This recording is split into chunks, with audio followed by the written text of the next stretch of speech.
What's going on, guys? Happy Wednesday. So officially, election race is over. Now we can focus on what's important, and that is making money. So let's go ahead and jump right into it.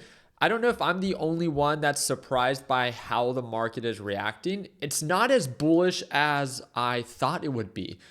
Right when the market opened, we gapped up. We quickly showed signs of resistance during the pre-market session. Tesla really hasn't made any progress, right? I mean, it gapped up so much that really the only people that made really good money today are the ones that bought early, right? That carried the positions for Tesla, maybe for Bitcoin, right? Because Bitcoin's up a ton. What's another one? DJT really isn't up very much from where we closed at to where we're at right now to the performance we saw after market hours. Like, this was not what I was expecting. Right when I went live today with my LPP team, a lot of you guys know that I trade live every morning. If you ever want to tune on in, it's the second link in the description down below. You can start watching it breaks down to $1 per day.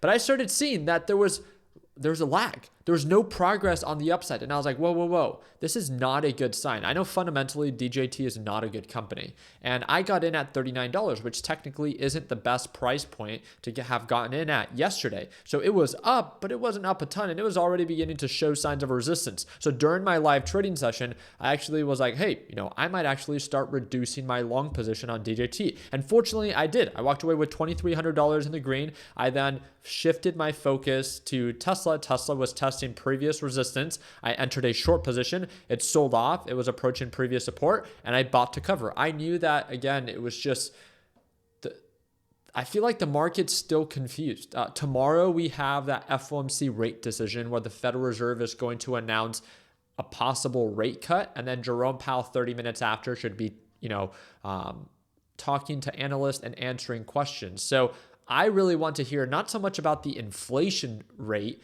but I want to hear about his opinion about the most recent job report. So I feel like we're getting very clouded when it comes down to our thought process and this overreaction possibly of this presidential election. Like, things are good, and trust me, I'm happy with who got elected, but there is so much that is going on right now, right? We have the FOMC rate decision tomorrow. We have this concern from the job market and the job report. Markets are at all-time highs, but yet really it doesn't feel like the economy is thriving. So I don't know about you. And again, I tend to overthink things. I'm not here to pretend like I don't, but it doesn't feel that good.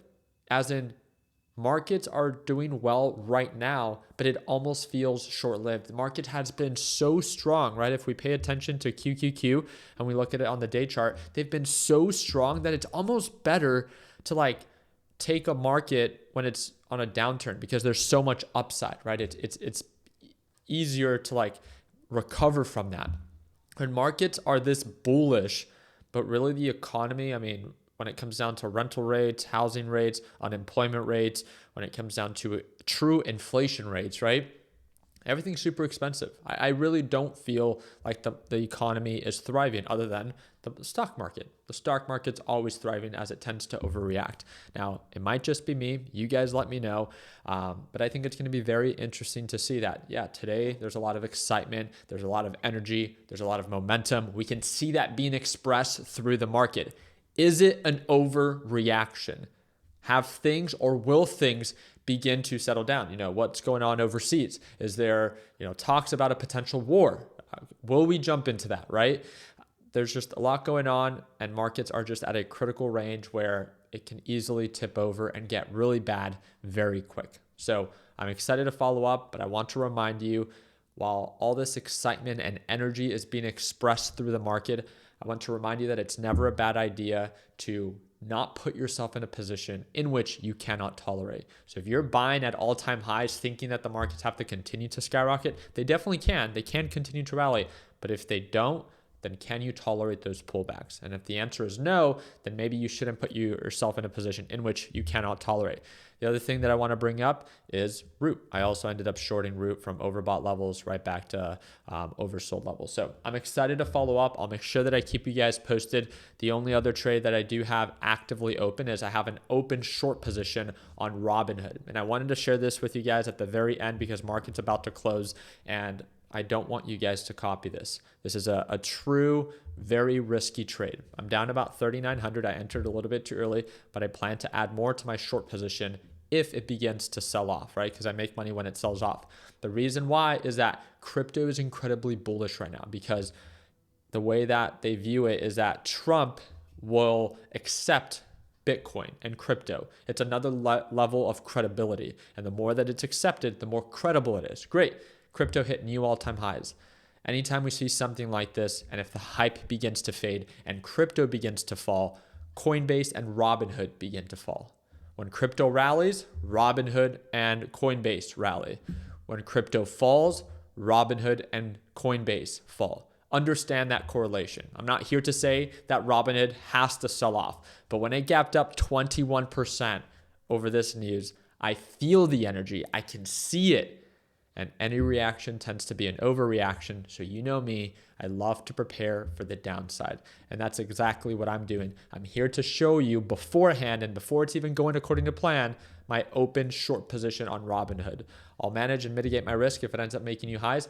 But as of right now, it's a position that I did open, so I wanted to share it with you guys. And again, I've reminded you guys before, I trade live every single morning. It's no edits. It's just the raw live trading session. If you're an absolute beginner and you want to learn how to trade and you want access to these daily live trading sessions, I trade live for about 30 minutes to an hour every single day, Monday through Friday, right at market open. You can join LPP for just $1 a day. And it's the second link in the description down below. It will discount LPP just to $1 a day is what it breaks down to. It's a one-time payment, lifetime access. I'm really excited to keep you guys updated. Please, all I ask is for you to drop a thumbs up and subscribe. Like always, let's make sure that we end the year on a green note. Take care, team.